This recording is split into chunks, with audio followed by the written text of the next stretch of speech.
я сейчас не помню, вы как за деньги, там, за какие дали нам фотографировать его. Вот, я покупал кольца там до Зенита для фотоаппарата. То есть это такое время было еще недопамятное, да? Вот, мы это дело фотографировали. Потом эти фотографии массе фильмов очень долго ходили, пока нормальные копии не были получены. Вот.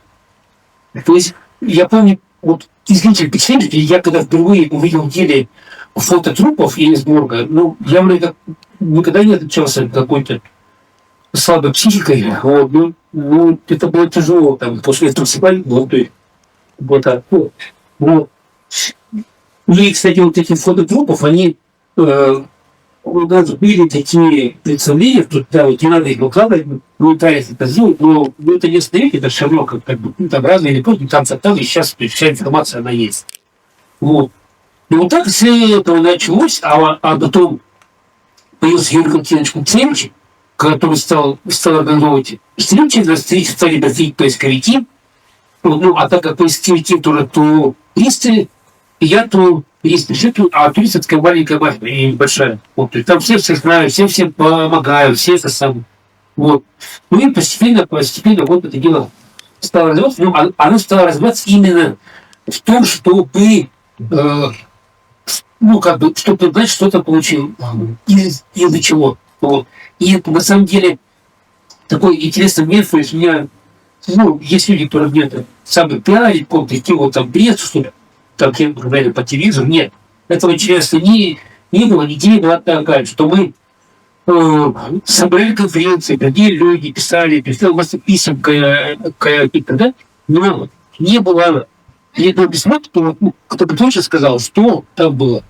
Мы вот такие искренне верим, что есть люди, которые, я это знаю, причем так как я работал долго в военно-промышленном комплексе, у меня было предположение, что да, там, наверное, были испытания, но я знаю людей, которые у нас работают в нашем военно-промышленном комплексе, там нет ни садистов, ни убийцев, это все очень порядочные люди, инженеры.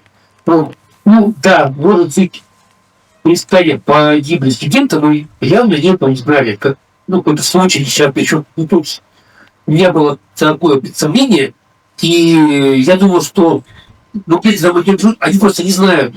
Да, вы искали были, но то, что погибли студенты, они это не знают. И его для террористов нужно их найти. Поэтому сначала появились местные секции массовой информации, это бывает рабочий, телевизионное агентство ОРАУ. Когда-то, эффекты не дало, появились московские, это как «Самарская правда». Потом мы пошли даже за границу, газета «Морку Ньюс». В ней опубликовали заграничные номера. Но, к сожалению, тот человек, который все знает, так и не объявился. И так это дело, но постепенно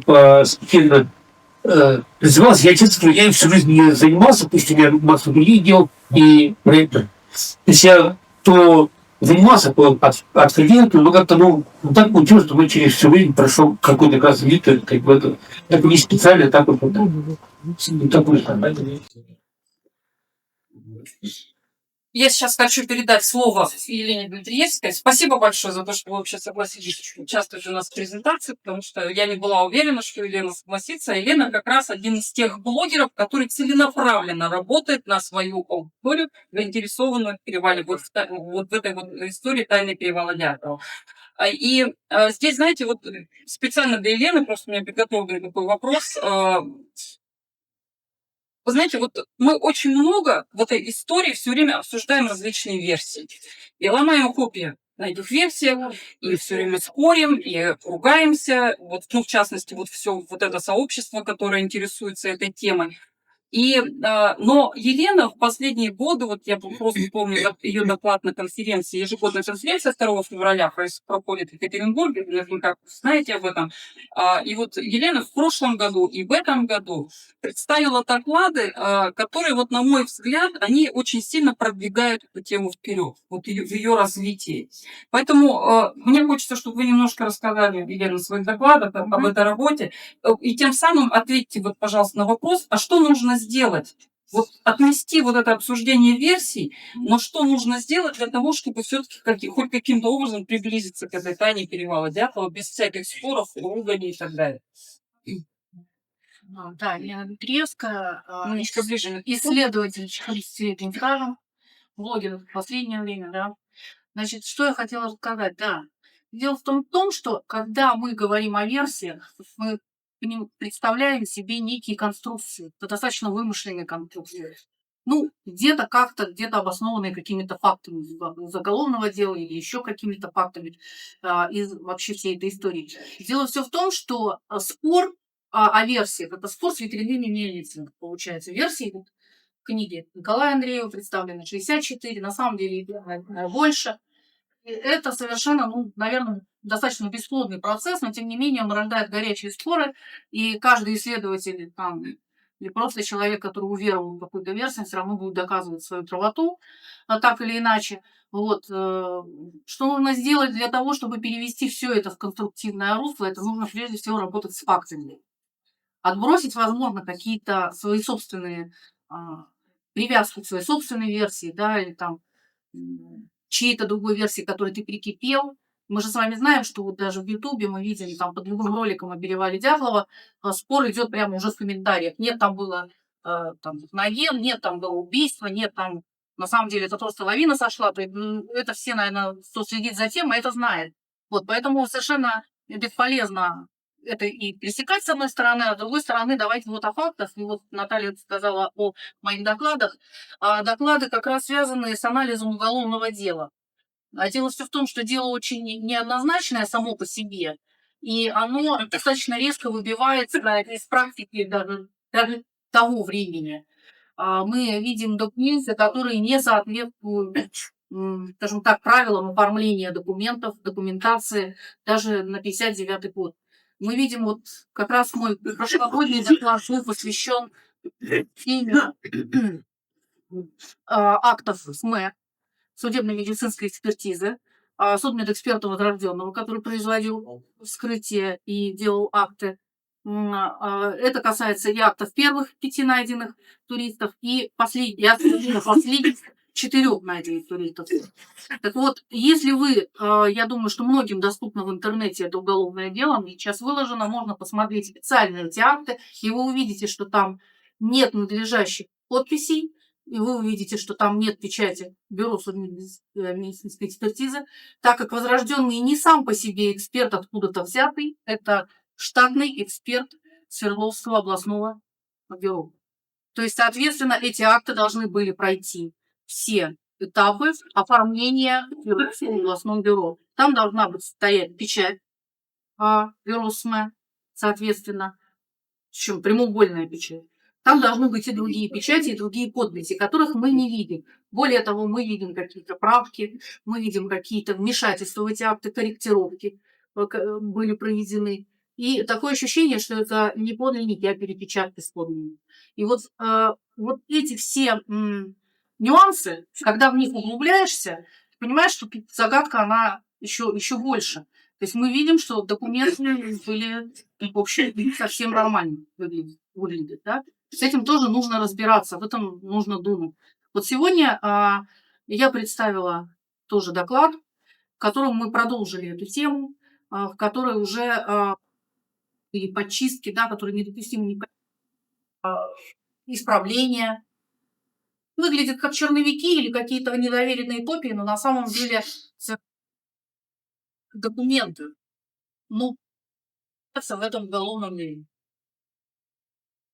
И если говорить вот о цели того, что вы сделали, Может от этого появиться. Но если мы говорим о том, что сегодня я представила экспертизу специально заказанную, экспертизу, в которой утверждается, что правки почерк следователя Иванова, да, очень похож на тот почерк, который...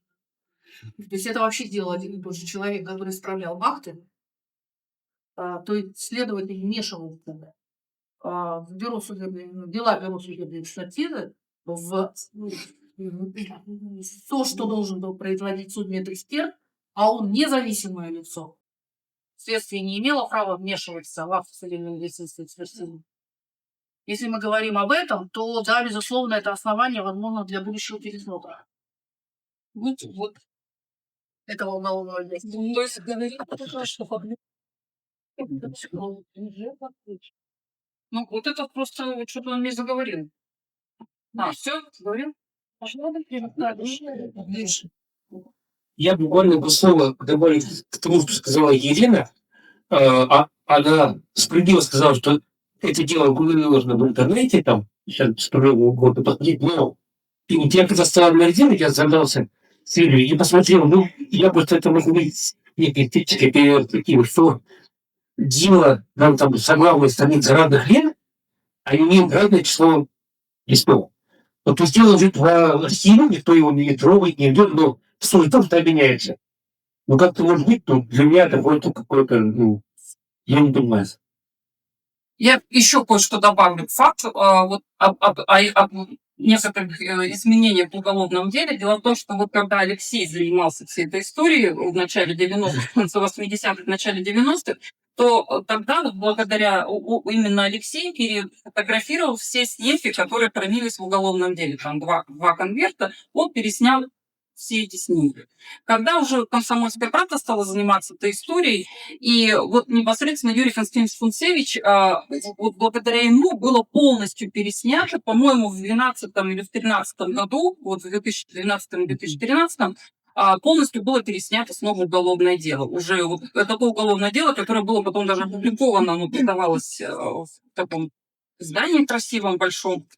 Прекращенное уголовное дело по гибели туристов, оно называлось. Вот. И они тоже пересняли фотографии тогда, все, что были, и так далее. И мы буквально вот, недели, наверное, 2 или 3 назад с Алексеем сравнили те снимки, которые есть у него, и те, которые есть, вот, в данном случае у меня. 17 снимков не хватает. То есть тогда было больше, в 90-х годах больше на 17 фотографий. Куда они делись? То есть здесь, знаете, это такой большой вопрос о сохранности вот этого уголовного дела, что с ним вообще происходит.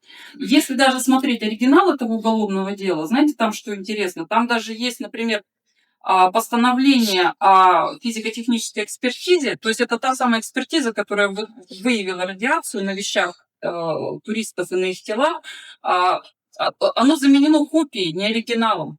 Там лежит копия. Куда делся оригинал? И в этом нет, и самое главное, что в конце дела нет никаких пометок, почему это произошло, что это такое. Поэтому вот как-то даже исходя вот из этих мелочей, доверять этому уголовному делу, я, например, не могу доверять ему на 100%. Что-то с этим уголовным делом явно не то. Знаете, какой факт еще смущает? Когда вот поднялась вся вот эта в 90-х годах популярность этой темы, к Иванову приехал тогда Богомолов, да, как журналист, взял у него интервью, и так, после этого Лев Иванов напечатал статью, то есть он этой темой снова заразился, он ее вспомнил. У него хранились все походные пленки группы Дятлова, те, что вот остались, 6 пленок, у него хранились поисковые пленки с 59-го года, он с собой их возил, несколько раз переезжал уже с тех времен, и он все с собой возил, весь этот багаж. И он пишет статью, она так и называется «Тайна огненных шаров». Она и публикует ее в Кустанайский рабочий, по-моему, или как, да, как-то так называется. Ленинский путь. Ленинский путь, да, газета Кустаная. Ленинский путь. В 2 частях, помните, да, А3 формат, вот тогда страницы эти, даже не А3, А2, вот эти большие, и каждая статья больше, чем на полстраницы. И он, во-первых, он там просит прощения у родственников. А во-вторых, начинает выдавать факты, прощение за что? Просто за то, что не смогли сказать родственникам правду в 59 году. А потом дальше он начинает приводить факты, которые что-то в уголовном деле не описывал. Например, обожженные верхушки деревьев. А где документ об этом? Где протокол о том, что вот что-то там следователь такое увидел? То есть этого ничего там абсолютно нет. Очень удивляют снимки, например, знаете, когда был найден лабаз группы, то есть известно, что они перед тем, как подняться на вот этот Сяхов, на перевал, они часть вещей и продуктов оставили у подножия в лесу, там вырыли яму и закопали. И когда поисковиками был найден этот лабаз, как Иванов, вот как мы представляем себе криминалистическую съемку, как она должна выглядеть. То есть сфотографировано само место лабаза. Дальше начинает его раскапывать. Да? То есть постепенно снова фотографируют. Значит, потом, когда выкопают все вещи, фотографируют. Ну, допустим, хорошо, перепили пленку, пленка тогда была в дефиците, ладно, перепили пленку, но хотя бы вот эти вещи просто вывалить и сфотографировать. Просто, чтобы хотя бы видно было, что там в этом лабазе. Как фотографирует Иванов? Ну, с Алексеем вдвоем смотрели. Да, мы были просто потрясены этой съемкой. Что делает Иванов? Есть место лабаза. А дальше поисковики, допустим, представим, вот это лабаз, он стоит у меня здесь на столе, а вот это поисковики, которые к вам спиной. И дальше, знаете, кадров, наверное, 12 спины поисковиков. И единственные люди, которых он сфотографировал, вот прямо чуть ли не портретная съемка, это Манси, Степан и Григорий Куриковы. Ну, видимо, они потому что были в малицах, в этих национальных, видимо, они для него были экзотикой, заинтересовали. Вот их он сфотографировал хорошо. И все. А где вещи, которые в лабазе были? У него в протоколе написано, что в лабазе были обнаружены такие-то, такие-то продукты и картон. Какой картон? Зачем там картон? Мы сначала предположили, хорошо, может быть, вот эти консервные банки просто в картонных коробках. Но нет, ни коробки. Картон написано. То есть они как-то зачем-то этот лабаз... Вот представляете, что такое в картон в снегу закопать продукты? Да он размокнет махом этот картон. Зачем вообще этот картон с собой тащить? Дмитрий, вот ездить на перевал, ты возишь с собой картон туда? Ну, вот, понимаете, а тут, то есть, мало того, этот Дмитрий на снегоходах ездит, он не берет с собой, да, такие личные вещи, а люди на рюкзаках, с рюкзаками на лыжах, и они этот картон зачем-то с собой. В общем, мы не увидели, что было в лабазе. Нам остается верить только тому протоколу, который там написан. Но дальше тоже интересная вещь происходит, которая так тоже нас немножко в тупик поставила. В радиограмме дальше пишут, что все продукты, найденные в лабазе, отдали поисковикам. Ну, питаться. А что если они это как-то, а что если они испорчены? А что если там едятовцы ими отравились и погибли? Тела-то уже на тот момент первые были найдены. То есть ни у кого даже вопросов не возникает. Понимаете, как разрабатывать какие-то версии. Но из палатки отдали продукты поисковикам, которая тоже могла быть техногенным воздействием и так далее, и так далее. Микрофон, чтобы нас все слышали. Да, то есть и из палатки продукты отдали поисковикам. Палаткам, в которых, как сейчас по некоторым версиям утверждается, что там гептиловое облако накрыло, смесь, кислота, все выжигает. Тем не менее, мы не наблюдаем с этого. Да, мы видим по действию следствия, что продукты спокойно отдали поисковикам в этой палатке. Не только в глобально. Ну, вот такие достаточно странные вещи. Я еще раз обращаюсь к залу. Может быть, вопросы какие-то у кого-то? Так? Вы нашли? Да, безусловно, следы радиации были на одежде, но их не были только на одежде. Да? Они не найдены ни сейчас, нигде, ни в окружающей среде, ни в кедре, как мы знаем, ничего не нашли, не найдено. Вопрос можно? Да, конечно. Нет, у меня голос громкий. Ну, что сзади только лучше давайте так. Да. Меня вот заинтересовала печка. Если, как я читала, они шли, вот не теряя высоты, они должны были подняться вот здесь, переночевать, и при этом холодная ночевка, а потом подняться на тартен и спуститься вниз. Вот так.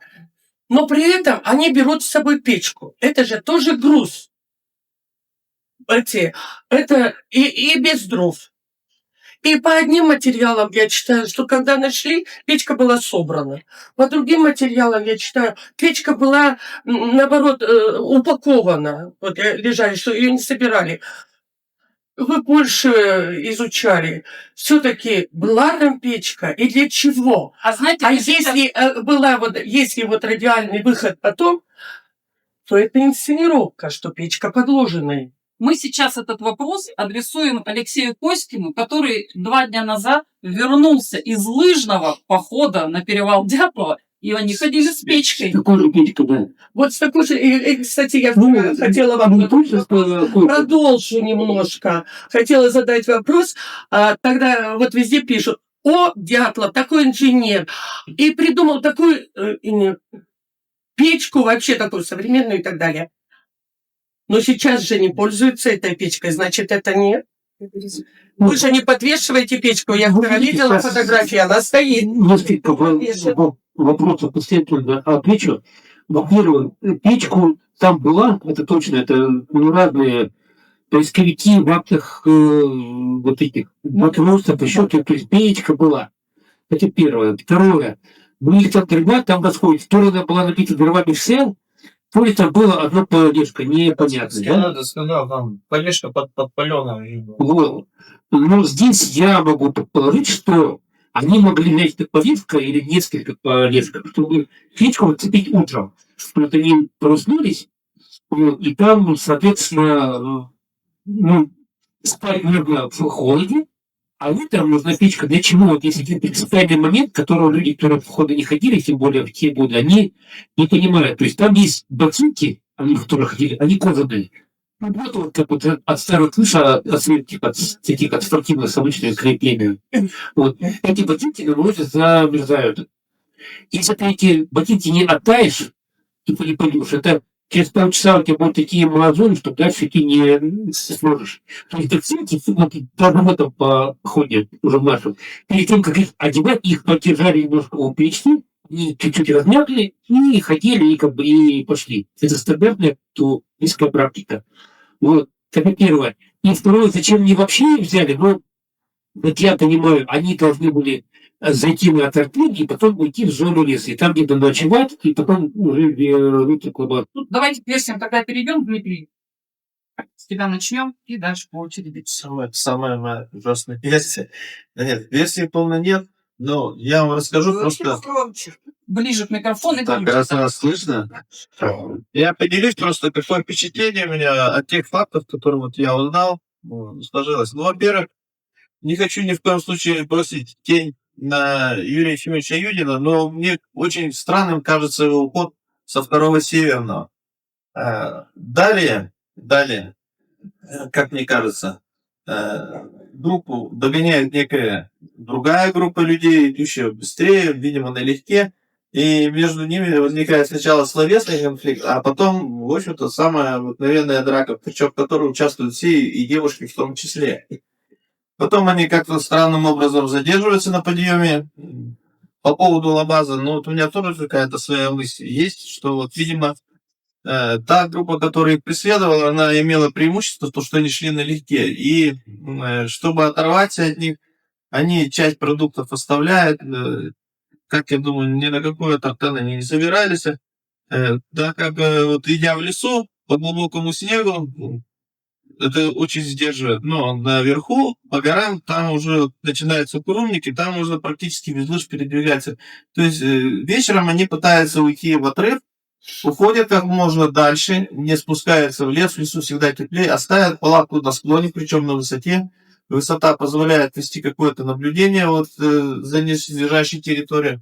Но там их все-таки все равно обнаруживают, и каким-то странным образом они режут эту палатку, видимо, какая-то паника, страх за свою жизнь возникает, и спускаются к кедру. Ну и возле этого кедра все-таки преследователи их настигают, и наступает развязка. Но вот опять становится вопрос, кто их преследовал, за что их преследовали. Я думаю, что в тайге лишить жизни 9 человек — это очень веская причина должна быть. Можно спросить, ну, Да. они же нашли же записи накануне, которые они совершали в своих этапах. Про это ничего не сказано. Так вы понимаете, мы знаем те дневники, которые фигурируют, допустим, которые известны, но часть дневников нету. У каждого в кармане лежала записная книжка, карандаш. Мне кажется, что все, что говорила, бросала тень на убийцу, это все очень тщательно вычищено и уничтожено. Ну, это же вообще бытовая тогда ссора. Зачем это Я скрывать? сомневаюсь, что это бытовая ссора была. Если была бытовая ссора, наши следственные органы перекрестились бы 10 раз. Еще такой момент хочу отметить. Очень большое количество фотоаппаратов. Параллельные группы шли, максимум 1-2. Кроме того, у них была с собой бобина с кинопленкой. Раньше я думал, что это просто была какая-то засвеченная пленка, которая для розжига костров, для быстрого розжига костров. Нет, оказалось, это рабочая пленка, с которой они перезаряжали свои кассеты, часть пленки осталась. И такое впечатление, что журналист который приезжал на перевал. Ну, что и Иванов, и журналист, который был на перевале. Да, и что Яровой, они тоже взяли часть вот этой пленки и использовали ее по прямому назначению. Ну, вот странно, вот в мобилах больше вот этого блюдечка. Понимаете? Ну, вот я когда-то тоже занимался в чате в советское время. Пошел бы я в поход, но я взял бы вот они, катушечки эти-то, 5-6 положил бы в карман. Зачем где-то в темноте, перемоткой, намоткой заниматься? Это хлопотно, когда можно проще пленка, тем более пленка на морозе, она подвержена, она хрупкой становится. Держи на теле, она будет теплая, зарядишь фотоаппарат и все. Ну, много вот таких странностей, но мне вот это кажется, ну такой значительной деталь. Ну, зачем? 5-6 фотоаппаратов. А что за техника ударов, если вот нарушены внутренние органы, но снаружи как бы повреждений нет? Вот такая же версия тоже есть, что снаружи... Ну, гематом у них очень всем достаточно. Причем некоторые гематомы говорят, что они вот прям профиль прикладов имеют. У 2 человек как очень. Профиль прикладов. Профиль приклада. Причем, скорее всего, даже такое оружие было, КО-44, оно было и у местных жителей, оно и было и у Туристов, что ли? и у внутренних войск. Вы же говорите, другая группа их... Кто их преследовал, я не знаю. Но они на них напали, и, по-моему, внутренние, у него вот здесь вот на руке есть. И, по-моему, Людмила Дубинина, у нее на ноге.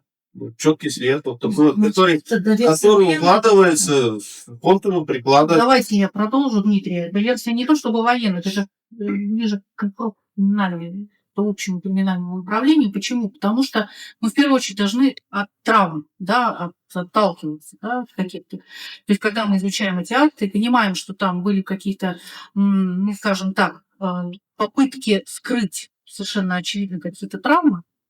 Часть она, безусловно, дошла в большей степени. Флаг возрожденного эксгумация Семена Золотарева показала, потому что большая часть травм была описана верно возрожденным. Но были найдены новые травмы при эксгумации, да, травма лопатки, как мы знаем, перелом в 3 частях. То есть какие-то травмы экспертиза не учла, да, эксперт не учел по разным причинам, по каким-то причинам.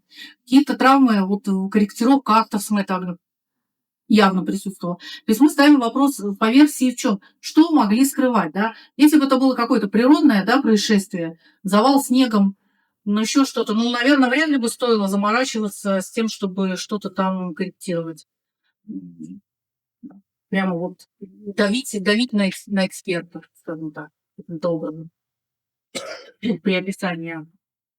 Ну, вот что следы радиации синхрон этого ветерана. Я созвонилась, и это оказал на отдела прокуратуры Свердловской области. Он был начальником следователя Льва Иванова. И мы быстро собрались и к нему поехали. Мы очень быстро. Мы, наверное, за день подписали командировку. Мы быстро к нему поехали, потому что Евгений Федорович был 94 года. В общем, надо было спешить, это явно. И мы не знали, что нас ждет. И были очень удивлены, когда вдруг встретили человека в абсолютно здравом уме и ясной памяти. Он настолько хорошо, глубоко помнил события, причем, знаете, как бывает уже в таком возрасте, когда ты помнишь, что там тогда произошло, но не помнишь, что было вчера, а он все помнил, что вчера было, и то, что тогда произошло. И он очень хорошо и ясно излагал все, что помнил. И мы даже ему привезли копию уголовного дела, он ее полистал, мы ему привезли, оставили, и через сутки снова к нему приехали в гости. Он полистал и говорит: слушайте, так интересно, я снова как будто в то время вернулся. Более того, я, говорит, подписи свои нашел на том деле. И он нам показывает документы, где стоят его подписи. И как бы к подписям я еще вернусь, но вот что касается радиации, он говорит, что вот сначала у нас была версия Манси. Мы все-таки думали, что, может быть, вот местные охотники Манси либо по ошибке, да, каким-то образом там погубили туристов, либо какой-то конфликт произошел, либо что-то еще. И мы очень долго эту версию отрабатывали.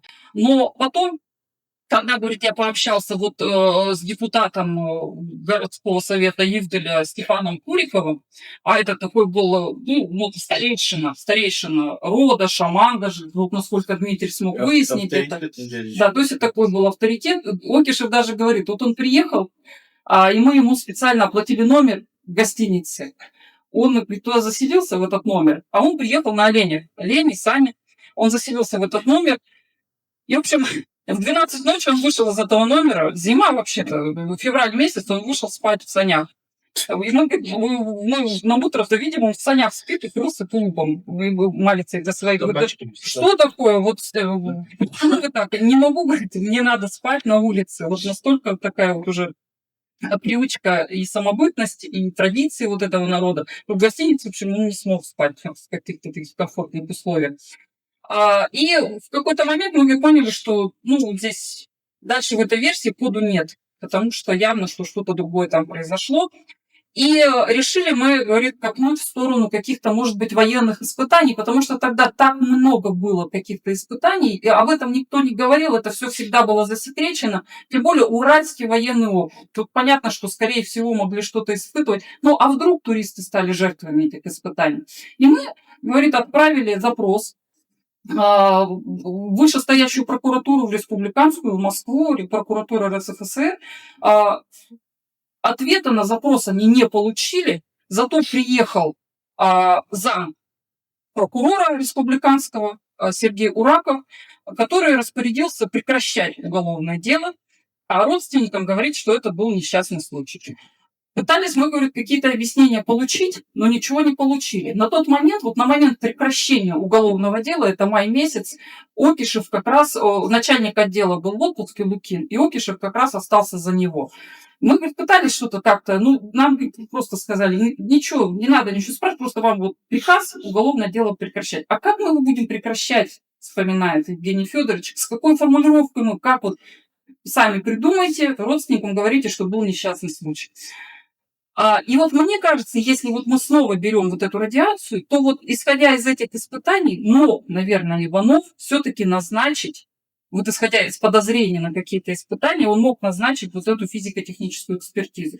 И ведь если посмотреть внимательно уголовное дело, результаты этой экспертизы пришли буквально чуть ли не в день прекращения дела, то ли 28 мая, дело было прекращено 28 мая, так результаты пришли то ли 26, то ли 28 мая, то есть они прямо под закрытие эти результаты пришли. Понятно, что следователи даже не смогли с ними поработать, но Иванов их включил в дело, эти результаты, и даже дополнительные вопросы эксперту Левашову, главному радиологу Свердловского, он успел задать, от чего могла быть такая радиация. Там дело в том, что смогли проще всего выявить именно бета-излучение в радиационном фоне. Что касается альфа, гамма-излучения, там надо гораздо дольше работать, поэтому сделали то, что было проще всего сделать. И эти бета-частицы, они показали зашкаливающий уровень радиации. Там, по-моему, даже была такая цифра, 5500 распадов. Я ничего в радиации не понимаю, и вообще в радиологии, но я спрашивала специалистов, и они сказали, это много. И этот Левашов, на следователю Иванову говорит, что это вообще-то большой уровень. Но так как эта радиация была найдена на одежде тех туристов, которых нашли в ручье в мае, то это еще и не полная радиация, потому что вода вымыла, часть радиации была вымыта. И это то, что мы видим, это вообще остаточное явление. Поэтому можно представить, что там вообще было, какой уровень радиации там был. Если мы продолжим тему радиации, есть такая версия. Дело в том, что эти остатки радиации были обнаружены на свитере и штанах Юрия Кривонищенко.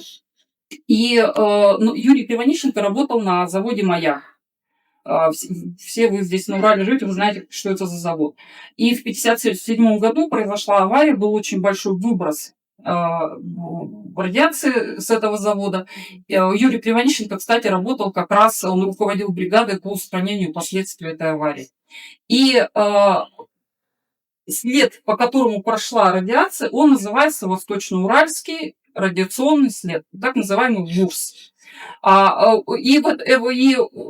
Как мне говорил один из специалистов, вполне могло быть так, что тот же Кривонищенко, любитель походов, мог ходить там рядом где-то в походу выходного дня. И никто не ограничивал ведь прохождение людей по этому следу. Просто тогда не осознавали всю опасность и так далее. Поэтому, возможно, на одежду эта радиация могла попасть из-за того, что просто Кривонищенко был в тех местах, где пролегал этот ВУРС. И пролегает до сих пор. Это одно из объяснений этой радиации, я просто забежала вперед. Но мне кажется, что следователь Иванов, вот исходя из версии испытаний, мог назначить эту экспертизу. И еще раз я хочу вернуться к подписи все-таки Окишева. Вот одна из его подписей стоит как раз под постановлением вот этого о прекращении уголовного дела. А оно, как известно, было прекращено с очень туманной формулировкой. Причиной гибели туристов стала стихийная сила, преодолеть которую они были не в состоянии. Ну вот мы все здесь сидим, мы все эту фразу наизусть знаем, потому что она всем нам не дает покоя. Что это за фраза? Я говорю, так, Евгений Федорович, ваша подпись здесь стоит, а что это значит? Он говорит, ну мы были вынуждены с Ивановым эту фразу выдумать. Да. Потому что мы не знали, как прекратить уголовное дело. И мы эту фразу, сочинили. Потому что мы не могли написать, что от погоды. Мы не знаем, от чего туристы погибли.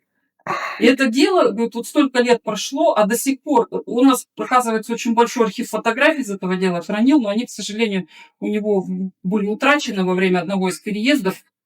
Потерялся просто чемодан со всем его архивом, поэтому мы не смогли увидеть, что было у него в архиве. Но, тем не менее, воспоминания-то он сохранил, потому что всю жизнь это дело, оно его терзало, они его не дорасследовали.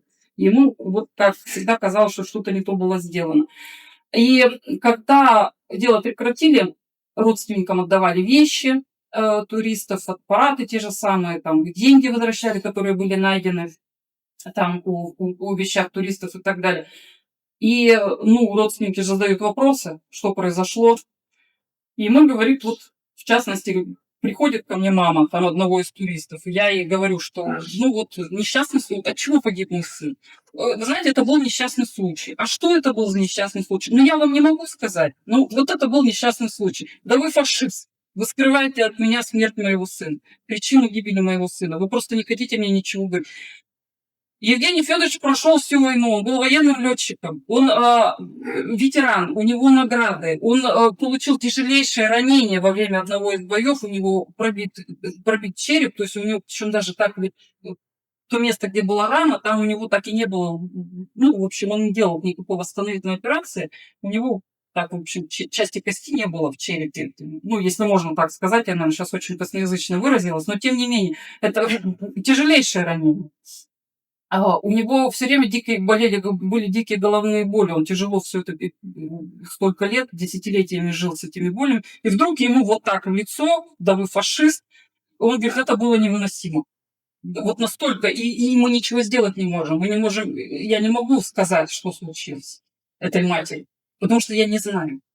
А как вот, чем я еще могу ее утешить? Вот мы в итоге такое, он говорит, выносили. Дело в том, что, конечно, родственники и жаловаться ходили, и в обком, вот в частности, из тетради как раз вот Елена, мама Рустема Слободина, она как раз вспоминает о том, как они ходили в обком, собирались родственникам, жаловались, и как им в обкоме, прям такая фраза у Лены в тетради записана, кто надо наказаны, вопросов не задавали.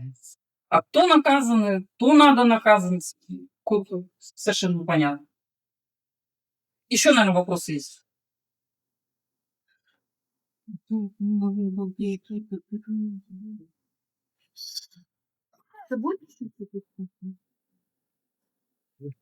Все под грузом версий немножко задумались. Так, хорошо. Давайте тогда мы продолжим нашу тогда беседу здесь. У нас уже все время. Не все, но начинает кончаться. Хорошо. Давайте тогда финальный вопрос нашим спикерам. Вопрос будет звучать так для каждого из вас. Вот на ваш взгляд, вот с одной стороны, вот этот вопрос уже звучал, что нужно сделать для того, чтобы все-таки мы узнали правду об этой истории, а с другой стороны, вот на ваш взгляд, вот нужна сейчас вот эта, нужна ли нам сейчас эта правда? Вот может быть это такая правда, которую знать нам не нужно? Вот давайте на эту тему поразмышляем. Правда нужна всегда. Да, По очереди. По очереди, конечно. Мое мнение, что, в общем-то... Вопрос, да, провокационный. Да, люди погибли молодыми, непрожитая жизнь была впереди. Но, тем не менее, они как-то вот их нас знают сейчас весь земной шар, и благодаря вот этой трагедии даже вот кто бы знал следователей Иванова или Окишева, допустим. Никто их не знает, они как хвост планеты вот просто вот за этой историей тянутся, и так вот их имена войдут в историю. Сколько было генералов от прокуратуры, первых секретарей, вторых секретарей, которые здесь были очень важные, главные, незаменимые, они ушли просто вот во время, и никто их не вспомнит. А ребят помнят. Я думаю, если это когда-нибудь все-таки скроется, но эта история очень быстро будет забыта, но, может быть, и лучше оставить на том этапе, который вот сейчас есть, это просто гарантирует им бессмертие их имен за непрожитую жизнь. Вот у меня такое мнение по этому вопросу. У нас еще вопрос. Смотрите, прозвучало от вас, я задумалась, что, возможно, какие-то документы просто спрятаны в других делах. Но ведь сколько вот секретность это длится? 100 лет, там, 150. Можно вот, когда она закончится, нагнать, допустим, студентов исторических каких-то факультетов, и пусть они роются и ищут. Ну, Елена, вот сейчас. Ну, давайте так, ну не 100 лет. Давайте мы будем отталкиваться от первой даты, которую мы все ждем, это 70 лет, по которой якобы... 75. 75 – это когда персональные данные подлежат разглашению, до этого не подлежат. И, может быть, тогда что-то будет рассекречено и нам донесено. Вообще, как бы мы можем точно сказать, что, скажем так, наша власть, наше государство нам потихонечку подкидывает, да, так или иначе, документы какие-то появляются. Если в 2016 году появлялись, это документы из архивов, ну, периодически документы появлялись, да, они не проливали ответ, не давали света, да, не проливали свет на то, что случилось, но, тем не менее, какие-то новые материалы были, причем они официальные были. Там, телеграмма Хрущеву, записка Бардина-Шевчука, по-моему, да, то есть такие документы, которые, в общем-то, значимые, но, тем не менее, не проливающие свет. Так вот, может быть, еще что-то будет, мы ждем 75 лет, и дальше, наверное, да, наши потомки, я уже не знаю. Что касается того, нужно ли открывать правду. В одном из интервью я сказала, что, наверное, не нужно, как и Наталья сказала. Вот. А мои зрители написали мне, как же так? Ну как же так? Все равно мы должны, все равно нужно знать. Правда, она должна появиться. Понимаете, вот все равно мнение расходится. А какой год-то? Конкурите 75 лет, а какой будет год? Ну, сейчас 67. 34-й год. Да мне кажется, там что-нибудь опять придумают, То какие есть, сроки, еще то что-то. есть даже обиделись на эту фразу, что, может быть, не нужно. Нужно. Мы все равно, какая бы правда ни была, какая бы она ни была бы горькая, страшная, лучше все-таки ее узнать. Наверное, для родственников и родителей. Для родственников, всё-таки, конечно да, же, нужно прежде точно. всего, да. Алексей, Ну, все доброе. Ну, по поводу откроется ли что-нибудь? Я думаю, что нет. Говорю, в обозримом будущем никто ничего не откроет. Вот. Но что делать в этой ситуации? Просто помните. То есть я сейчас для себя делаю простой такой выбор, я особо пересветуюсь, я просто людям рассказываю о том времени, не только как они умирали, а то, как они жили, как они дружили, как они помогали друг другу. Это очень интересная тема, и, соответственно, если память будет сохранена, то будет надежда, что когда-нибудь это откроете. Вот если, как им предлагали закрыть всех там на парадных кладбищах, и чтобы эта тема вся умерла, ну, значит, тогда надежда не останется, а будет, чтобы надолго. Ну, я тогда такую небольшую завершающую фразу скажу. Дело в том, что нам часто говорят, вот мы публикуем новую какую-то информацию, и очень часто в соцсетях, да сколько можно вот это все мусолить, да комсомольская правда, вот сколько, вот вы сколько лет уже, вот сколько это все можно делать и так далее. И вы знаете, я считаю, что мы это будем делать столько, сколько будет интерес у наших читателей и у зрителей, у слушателей на радио «Комсомольская правда». Мы тоже эту тему активно ведем. Потому что если людям эта тема нужна, если они хотят вместе с нами пройти это расследование, оно у нас получается такое публичное, открытое расследование, то мы будем это делать. Мы будем дальше работать, искать, что-то узнавать, ну и вот как бы стараться именно вот для всех вас. Спасибо, что вы сегодня здесь с нами, что вы пришли, что вы слушали всех нас. Маленький вопрос. Давайте. Подскажите, пожалуйста, я смотрела фильм, который сняли с документальными зарубежными коллегами, очень интересный фильм. Единственное, мне кажется, на сегодняшний день, который максимально приближен, да, к каким-то реалиям. Планируете ли вы еще такой фильм снять? У нас сейчас в планах нет вот таких прям глобальных съемок по перевалу Дятлова по той простой причине, что здесь нужна, понимаете, чтобы вот какие-то новые съемки делать, Нужна нужна идея. новая, какая-то очень мощная такая информация. появится... Но если что-то появится, конечно, мы все это сделаем и совершенно точно, как это сейчас модно говорить в СМИ, красиво упакуем и подадим. Спасибо.